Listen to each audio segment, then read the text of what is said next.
Chapter 2, Mishnah 5. We have learned that the Parah must be perfectly red. It should not have hairs that are some other color.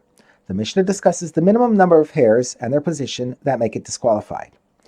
If it has 2 black or white hairs, or 2 hairs that are any color other than red, inside one pore on its body, the cow is unfit to be used as a Parah. However, if the 2 non-red hairs are not in the same pore, they do not disqualify the cow. The previous Tana used the word guma for pore. The next Tana begins by repeating the same law, but he uses a different word. Rabbi Yehuda says, even if a cow has 2 black or white hairs inside one kos pore, it is unfit to be used as a Parah.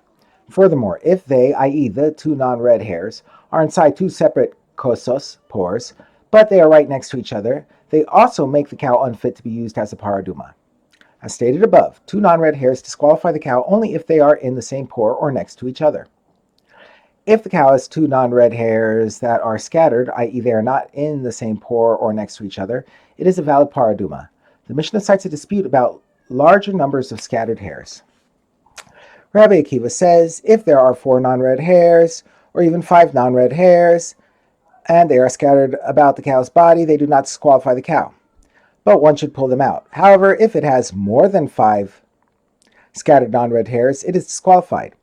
Rabbi Eliezer says, even if there are 50 non-red hairs or more, it is a valid Parah, but they should be pulled out. The next Tana disagrees with all the previous Tanaim.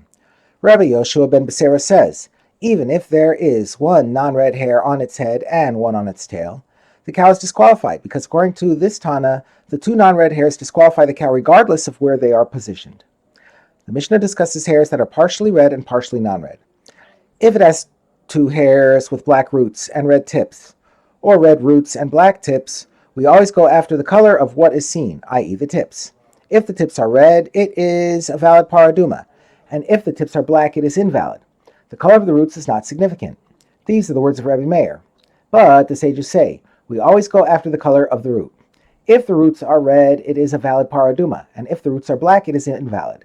Although the tip is the part that can be seen, it is the color of the root that matters.